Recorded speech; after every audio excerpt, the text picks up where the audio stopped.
All right, welcome folks. Hopefully you were able to join us for some of the morning sessions. Now starting the second half of our virtual author fair.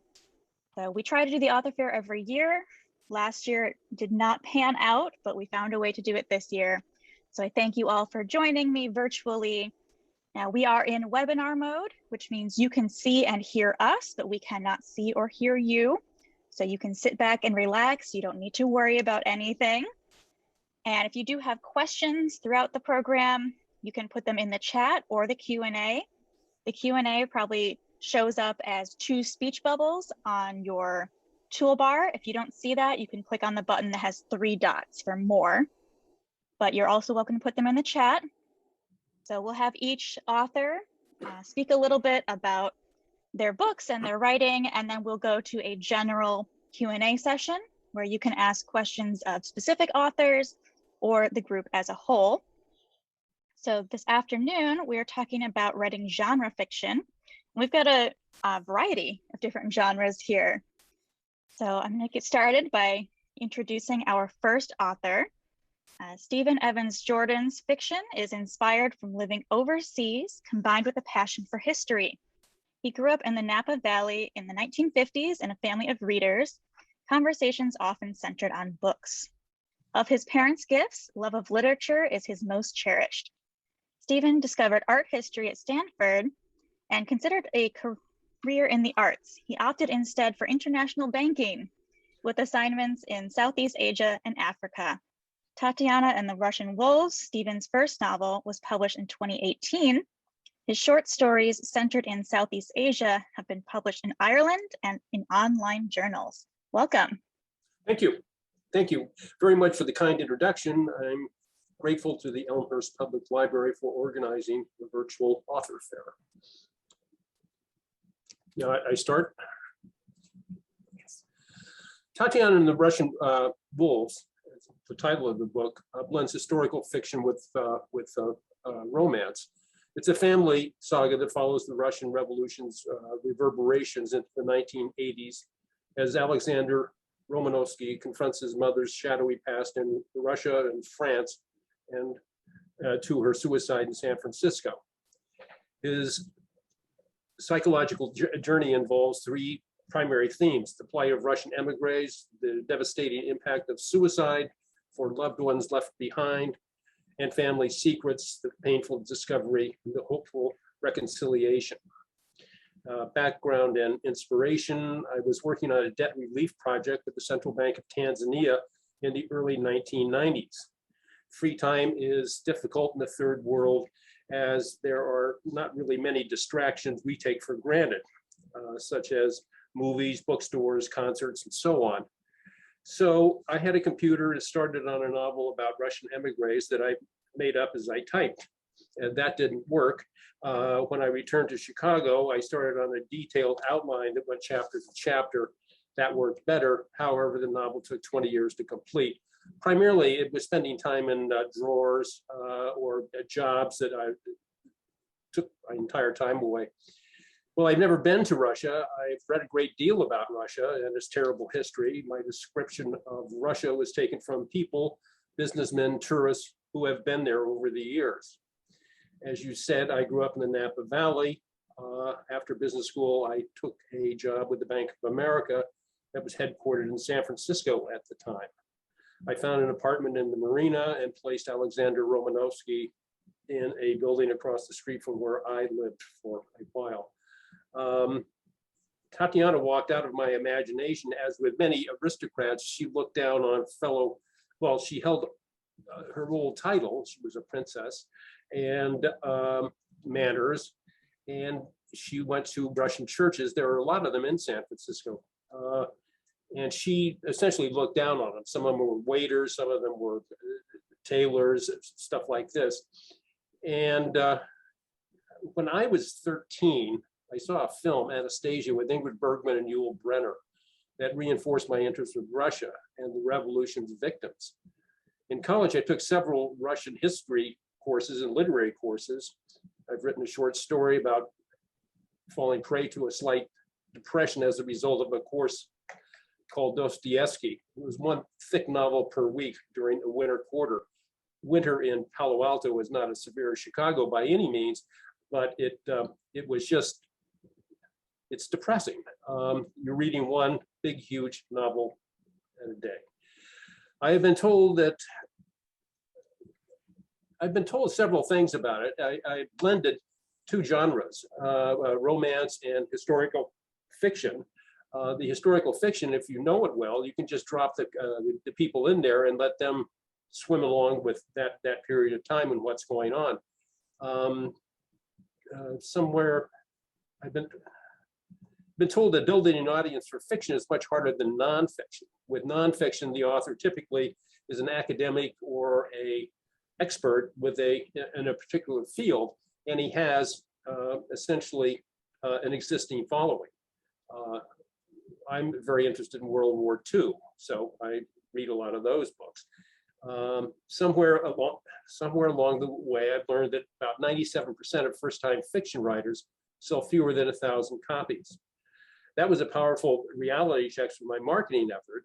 In addition, the challenge was blending two genres, historical fiction with romance. A literary marketing expert informed me that many readers who focus exclusively on a particular genre may not easily be drawn to works that blend multiple genres.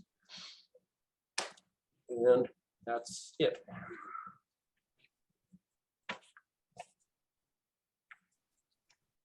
All right, thank you. So our next author is Michael Pickard.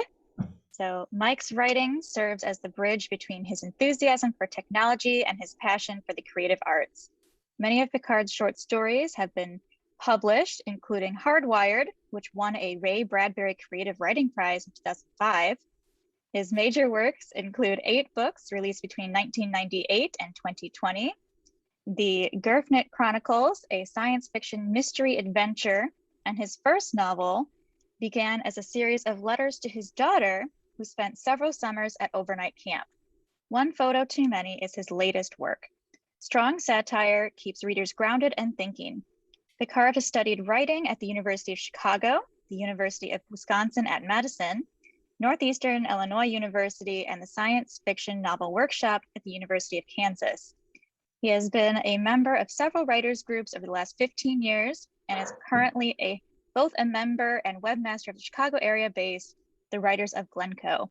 Earlier this year, with consultation by his grandchildren, he wrote a computer video game which is hosted on the web. Welcome. Thank you very much, Jazz. My genre was almost exclusively science fiction, but I've now added mystery to my repertoire. I'm pleased to be with you today to share my process from start to finish for developing a novel. This works well for me, but I acknowledge that it may be not so good for you. That's fine. My hope is that you'll identify something of value that will improve the way you work. So let me please share. Oh, this is what happened. Jez, you're going to have to allow me. Okay. Yep. You're just too fast for me. That's fine. Okay. Do you have the graphic up? Yes. Great. We're going to walk through this very quickly from upper left to the right and then down and back to the left. My first step is ideation, a fancy name for what am I going to write about? It's a blend of creativity, answering the question, what if, and deciding if your story has a message and what that message is. You'll establish character motivations. What do they want? What's holding them back? How do they succeed or fail? And you'll answer the questions of who, what, when, where, and why. Now you've got a story to tell. Next, you'll create an outline. What happens in what order? Who does what and when? You'll identify things like locations, technology, stuff involved in world building, even if the story takes place on Earth. You'll research the things you don't know, and you'll confirm the things that you're sure of. In the process, you'll make lots of decisions. At least at this point, you know the whole story. You could tell it to somebody if they had time to listen, but don't do that. Instead, tell it to your computer. Dump the story out of your brain. No stopping to read what you type, no editing or polishing. If you know in the moment that you wrote the wrong words, write better ones and keep going. I depend on National Novel Writing Month in November for this step, where the goal is to do 50,000 words in 30 days. Don't be surprised if the characters in your story move you off of your outline. That's actually a good thing. Your characters are starting to become alive in your mind. At the end of your dumping, you end up with a mountain of words. I've trademarked that phrase. The amount of time you've spent so far, 4 or 5 months, if you're successful in dumping the story in 30 days. And that's doable. Now you let the mountain sit. This gives you emotional distance from the work. I recommend a month. For me, that means the month of December.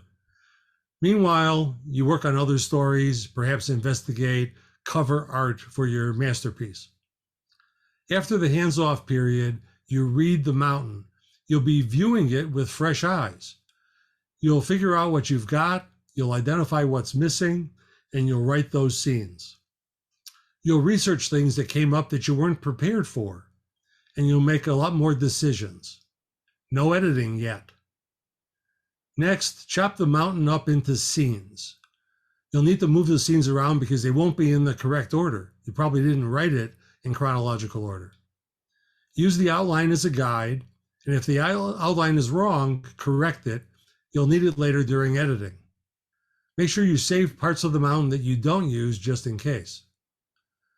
By this point, the scene should flow. Next step, assemble the scenes into chapters. Now editing begins. Differentiate character voices. Edit again, eliminate weasel words. Edit again, fix continuity problems. And again, how's the pacing? Too slow in some spots, too fast in others. When you like how it reads, have the computer read it to you. Fix what sounds wrong to your ear. There's nothing like hearing your words out loud. Next step, get others to critique the chapters and use their feedback as gifts. Critique groups, other writers, people whose feedback you trust. Edit some more on their feedback. Get rid of stuff that doesn't advance the plot, even if those are the best sentences in the manuscript. Did your readers understand what you were delivering? If not, you better change it. Get more critique. It's best if you use different people than the first time, because the new folks will find stuff that the first folks didn't, and so will you. More editing. Sharpen up the dialogue. Balance dialogue versus description. Take some dialogue and summarize it. How much time have we spent so far? Another year if you're lucky. Critique groups have page and word count limits, and other writers will also limit how much they'll read and give you feedback.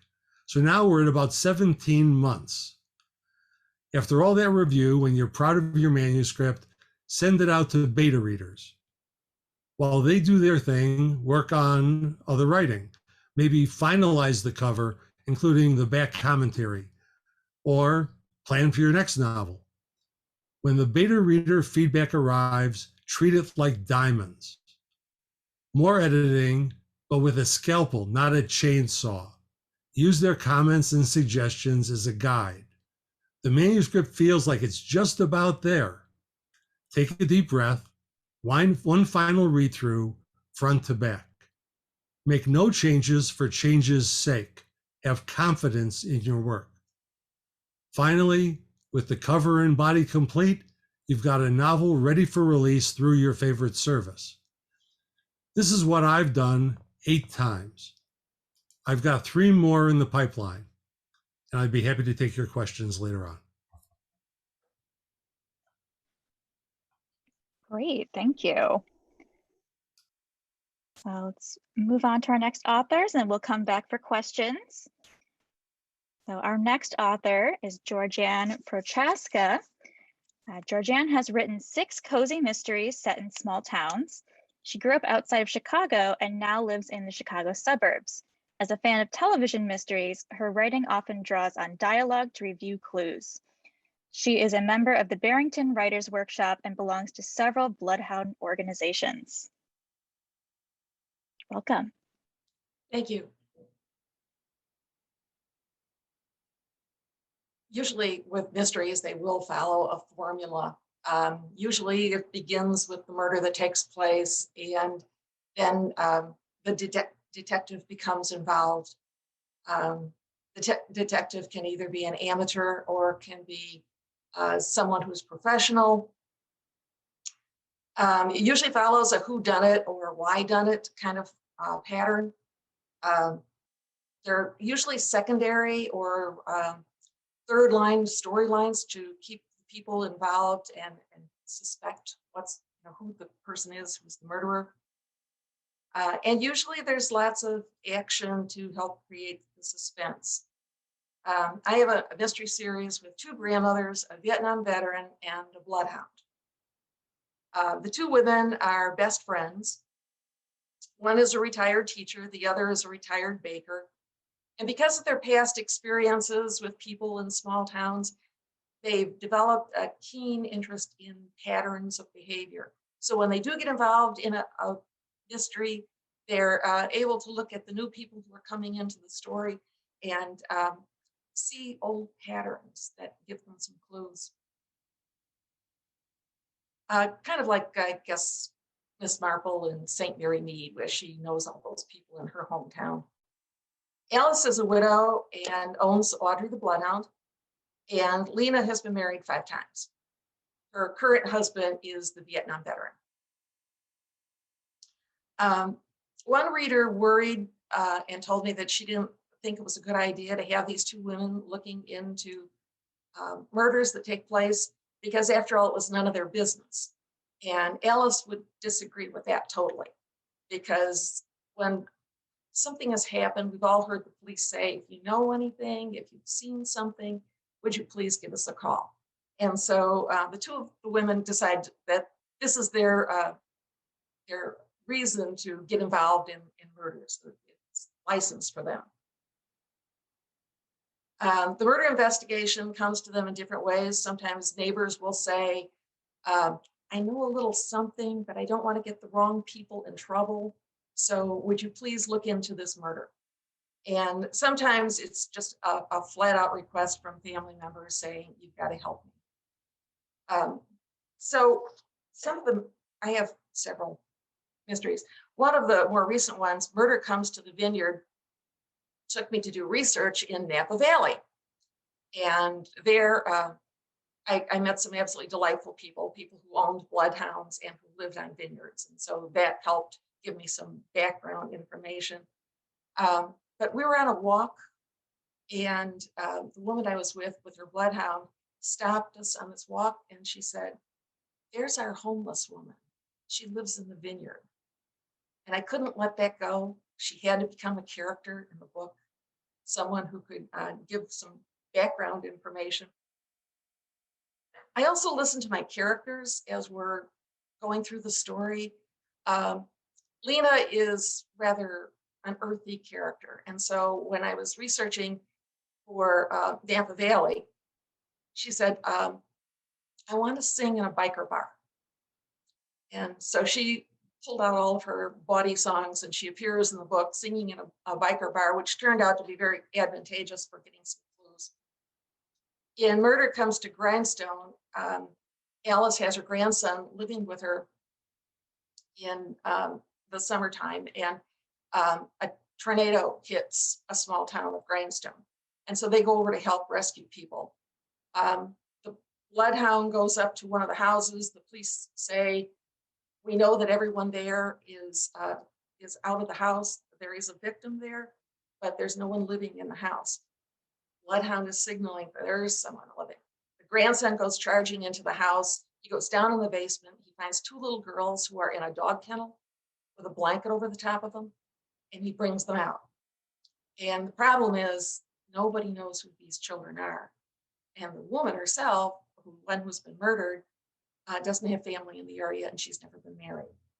So Alice feels that she and her grandson have to look into this particular murder. While I was working on Grindstone, I happened to research the Joplin, Missouri tornado that took place years ago. And I found one of the things good people did was to go around and collect pictures that had been scattered by the winds. And they gathered them up and they returned them to the people who had lost them. That too is going to play a part in the story. And Murder Comes to Madtree, which is the latest one. Lena is finally marrying her gentleman friend, and he becomes her 5th husband. There is a man who was murdered just before the wedding. And there is an employee on the property who has disappeared. So Lena asks her friend Alice to get involved and find out what's going on.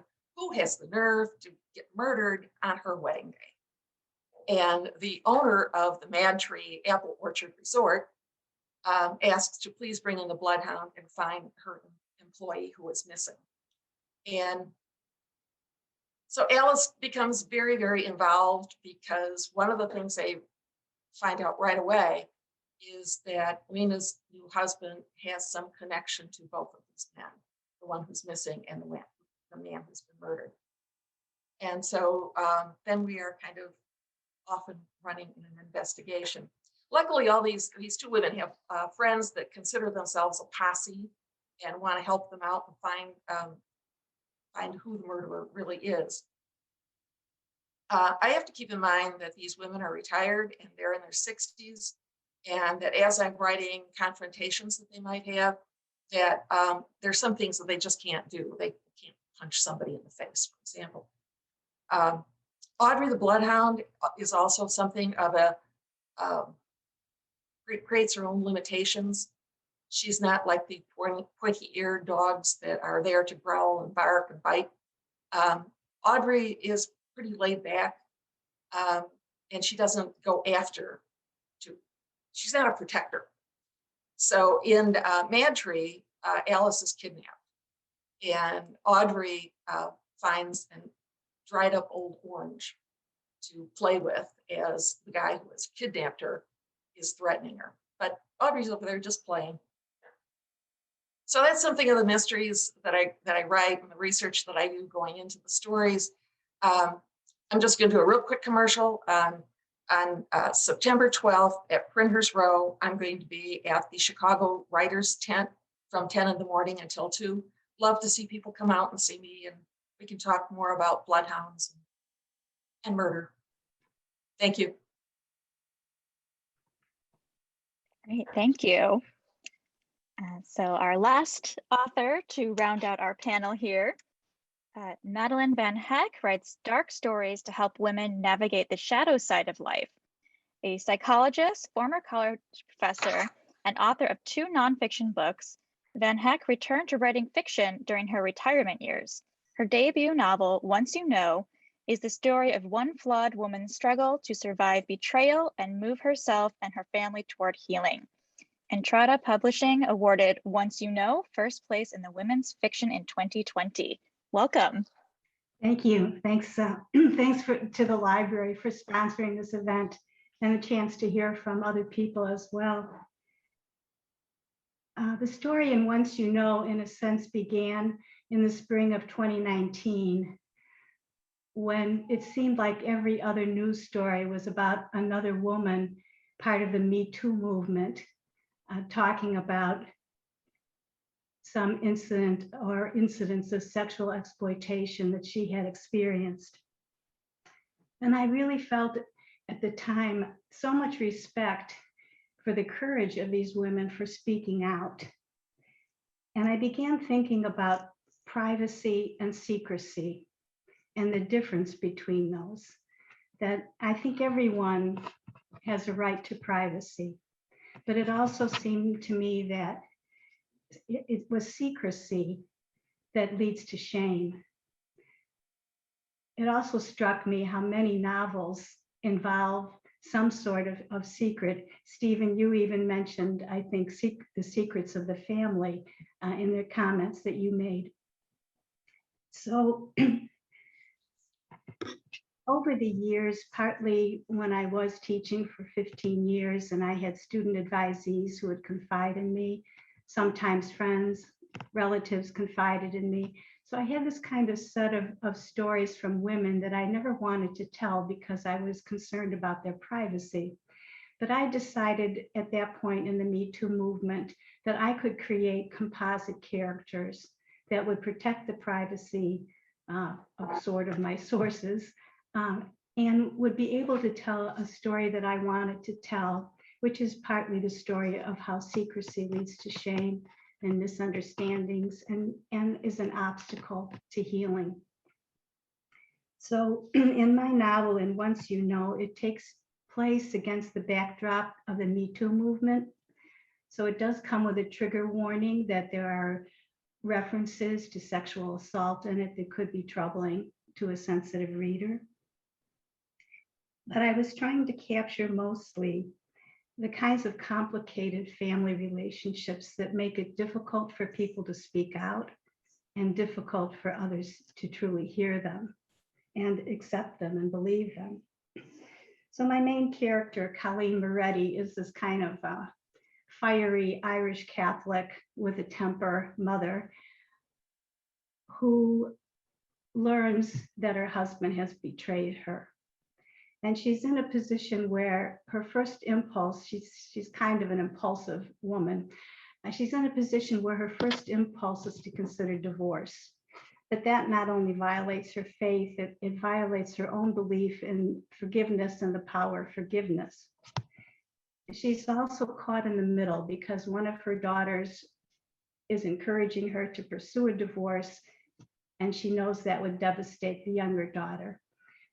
I was trying to create a situation that I think is most painful for people, when the people that they care about, when it's not possible to give to each person what they need because they're so diametrically opposed. She cannot divorce her husband and also stay with him. So she is struggling to find some way. She hopes there might be some way to heal the family and to lead everyone to forgiveness. But that is quite a challenge. So in women's fiction, in the genre that's now called women's fiction, as I understand it, the core of that is that you're tracing a woman's internal journey, that the external events in the story are mainly there to trigger some changes in her or challenge her in some way. And so when I first worked with a wonderful developmental editor by the name of Alita Winternheimer, one of her comments about an early draft was, Madeline, your main character spends a lot of time thinking. So, okay, well, yes, she's this reflective person and she's reflecting on her inner journey. But Alita made me more aware that plot is really essential if you want to create tension in your story, that you need to have plot points that are going to worry the reader and make the reader want to read on to find out what happens. So Alita really pushed me to ask at every juncture, if this is what Colleen, my character, is thinking, or this is what she's feeling, what might she do? How would she show this? How would it change her decision about how to act in a situation? Another kind of question that Alita would frequently pose was, how do you want your reader to feel about this character when they come to the end of this scene? And often the way I had hoped a reader would feel was not at all the way Alita reacted or the way other readers were reacting. And I realized that what I really want readers to feel often, most of the time, is to be sort of taken aback because they had a certain feeling about one of the characters. One of the reviewers on Amazon, one of the customer reviewers said, I hated Colleen. This is my main character, So what I hoped was that even if they started out hating Colleen, that at some points they would stop and say, oh, and they would be able to see the world more from her perspective. And even if they wouldn't agree with what she might say or do, they would say, okay, at least I understand it now. I think I can understand why someone would make that decision. So in my own mind, I guess I think of the novel or novel writing as having the power to help us understand the world from a perspective that's very different from what we usually would bring to it, and therefore having the power to bring people together who see the world differently. I also wanted to leave readers with a sense of hope, that families can heal, that relationships can heal, even though the process of getting to that point might be more painful and take longer than they imagine. And for this aspect, I was grateful that I had background as a clinical psychologist to draw on and to kind of trace people's journeys in that way. It looks like we're all, well, I was going to say all older than Jez anyway.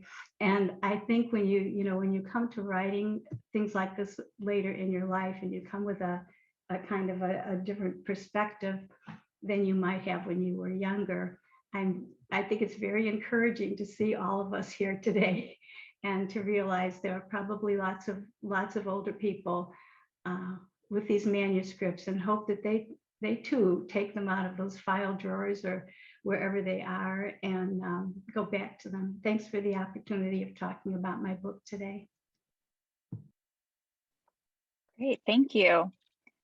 So we're going to go to a question and answer section. If you have any questions, please put them in the Q&A or the chat, and I'll be happy to ask those for you. We do have one question already. So Tracy says, this was a very interesting panel with some good information and thoughts. I am unpublished, but I'm finishing up a young reader's book. The publishing process is overwhelming to me. Do you have any recommendations for resources on getting published? And are you willing to share insights on your own publishing journeys? So whoever would like to take that question. I can start. I had a choice to make early on. The choice was, will I write books and attempt to get them into mainstream publishing, or will I go independent and self-publish? And what I saw was that the journey to mainstream publishing was onerous. It took time, it took effort, it was try and fail. I couldn't go straight to a publisher. I'd have to go to an agent. So my work would have to sell itself twice, once to the agent and once to the publisher. And after all that, the publisher might get it into distribution, but wouldn't pay anything for promotion. So that would be on me anyway. So I decided I enjoyed the creative process more than the business of writing. And so I write my stories, I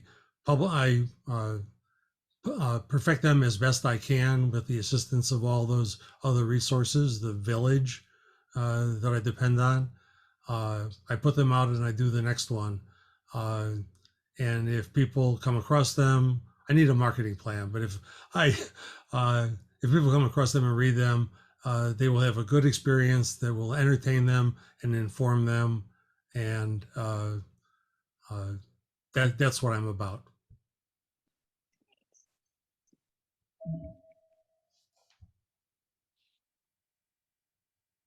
Does anyone else want to talk about your publishing journey? I followed the same way. I think as Mike was explaining, very, very much. My wife and I spent a great deal of time writing cover letters to various, and it was the letters I got back. I mean, you see their little the websites, and they went to nice schools and this and that and the rest of it. And then the letters coming back to me were full of errors, run-on sentences, all of this stuff. And you're going, how did you get through college if you didn't get through freshman English? But anyway, I guess they did. and it was sort of unanimous. And yeah, I was much more pleased doing this, but it's the business side. I've spent my life in banking. Yeah, you go through the whole, the mills and all this other stuff. And I think Mike was exactly right. You have to sell it twice, one to the agent and then one to the publishing company. And from the people I talked to or read, the publishing company, it depends on how hard they work, or do they just throw up their hands and don't do anything about it, I guess. You don't know with whom you're dealing with. You can't sit across a table and talk to that person and figure out, what are you going to do for me for the money that I'm going to have to put up? And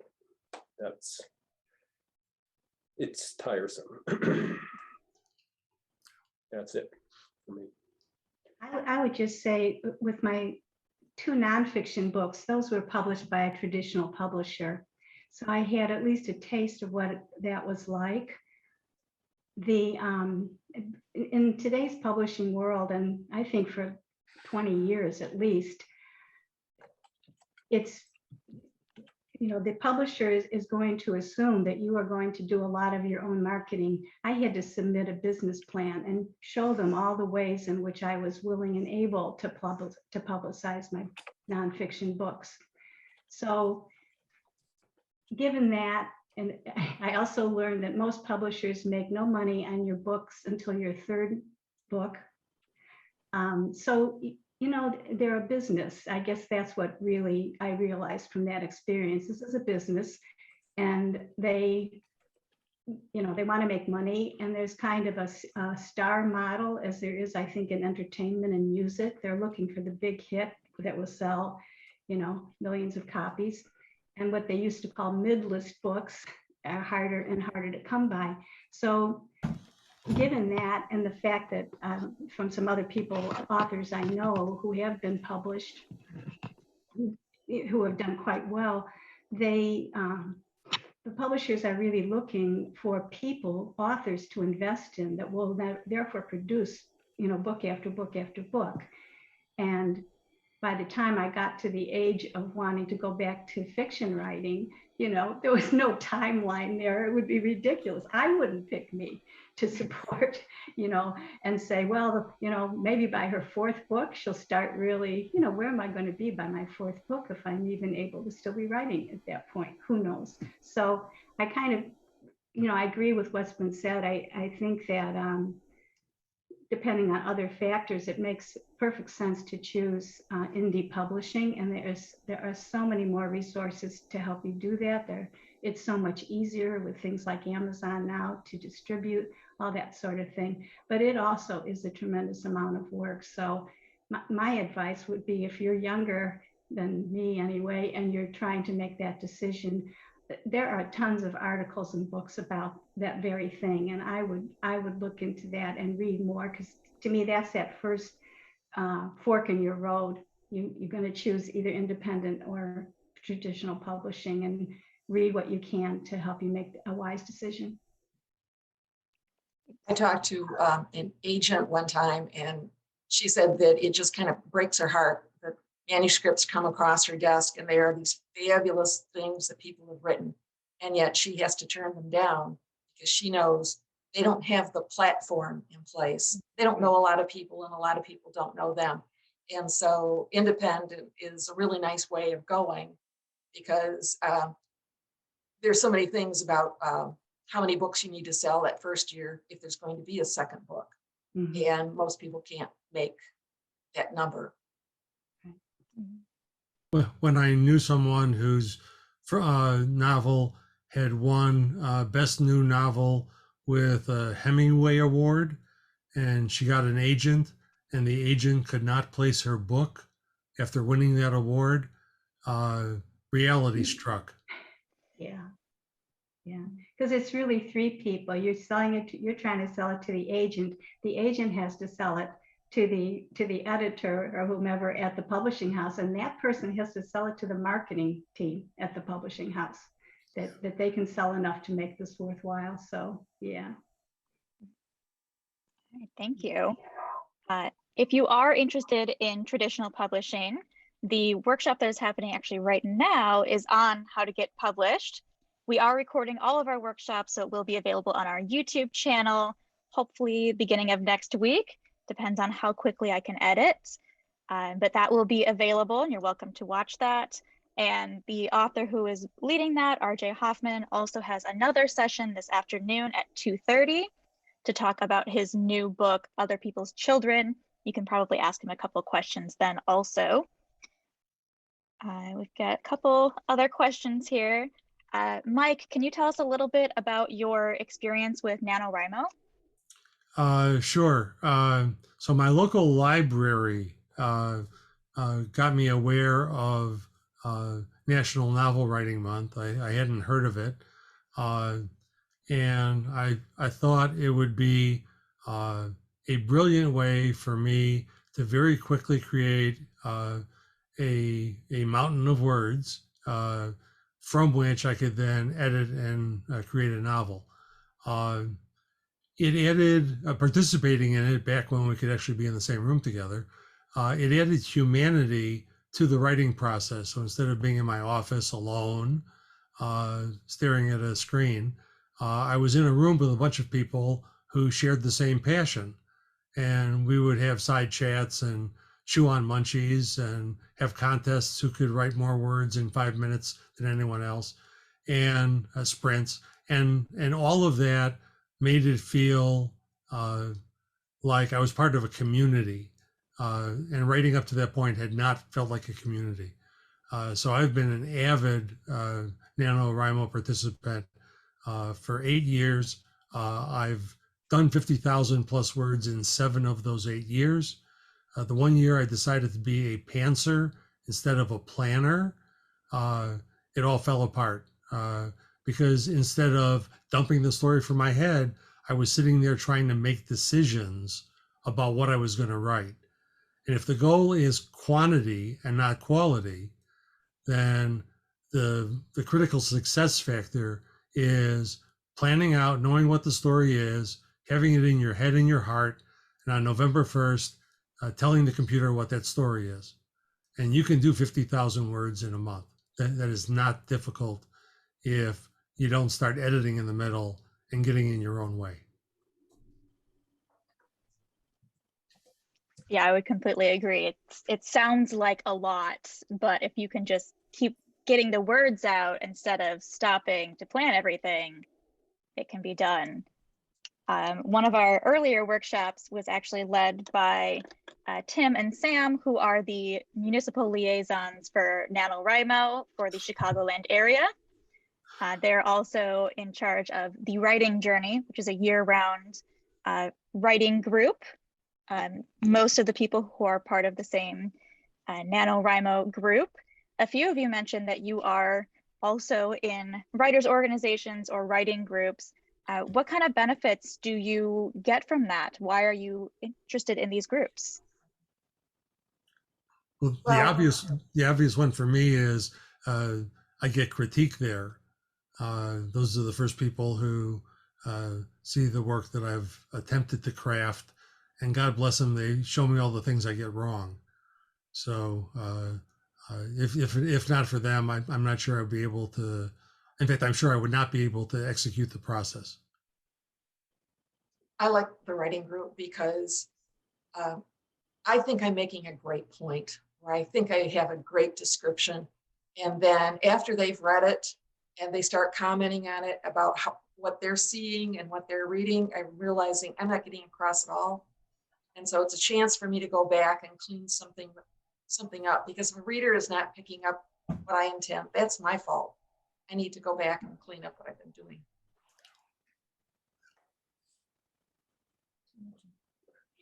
I don't belong to groups, but I have a writing partner.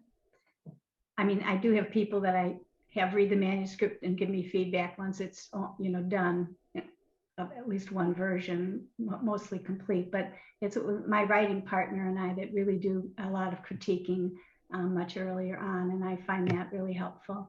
I think I hear different things about different writing groups in terms of how they're structured or what their kind of ground rules for engagement are. And I think I would want to know a lot more about a group before I would make the commitment to spend time reading other people's manuscripts. It's a bit of a marriage because I've probably belonged to 4 or 5 different groups. The 3 groups that I'm in at the moment are tailor-made for me. I feel comfortable there. They feel comfortable with me, and they all provide exceptional feedback.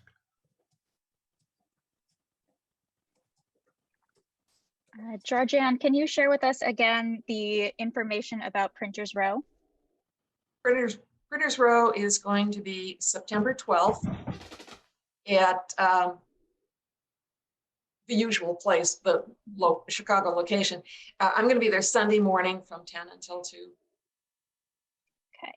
September And 12th. Stephen mentioned that they will also be there with the Featherproof Publishing group, and I will put the link in the chat to Printers Row. If you want to find more, I only sent it to the panelists, send it to everyone now. There we go. Let's see what else we have here. Madeleine, you mentioned that somebody in a review said that they hated one of your characters. How do you react to something like that?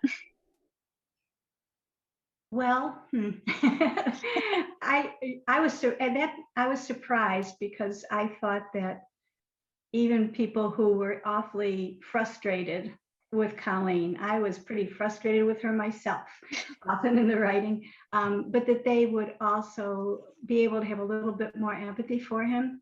But my main reaction was, I was reminded of a speaker once who said, if there are 100 people in the audience listening to my speech, there are 100 different speeches that have been heard because we all filter.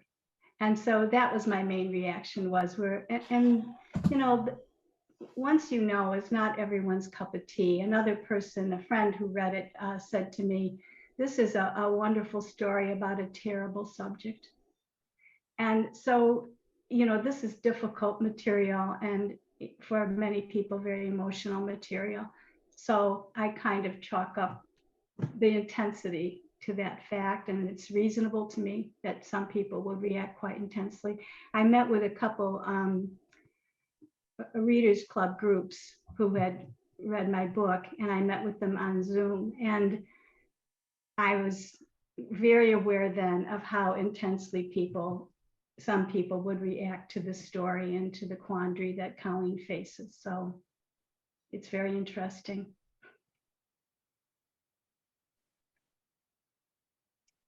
Georgiann, so I am not much of a reader of mysteries, but I am obsessed with cozy mystery titles because so many of them are so clever. Do you have any favorite titles, or did you think about going the punny direction with your title? Well, I don't know so much with titles, but I knew that because the Bloodhound was real important, that no matter if I was saying, murder comes to Madtree, that there had to be a dog on the cover. And it's an apple orchard resort where the wedding is taking place. And so I just like the name Madtree, just kind of fit with murders. And so on the cover, there are apples because it's an apple orchard. There's the bloodhounds sniffing around. And of course, there's murder. So I just play with titles until something hits me. Mm-hmm. Yeah, sometimes I like to walk past the, paperbacks in the store and just look at the titles. Got like Sconed to Death, which is about a bakery. The Cause and Effect, which is about writing, but I just love them. They're so much fun. Let's see, we had a couple more questions. So we only have another minute or so. Are there any books you can recommend about writing? Any that you started with before you got into writing your novels? No.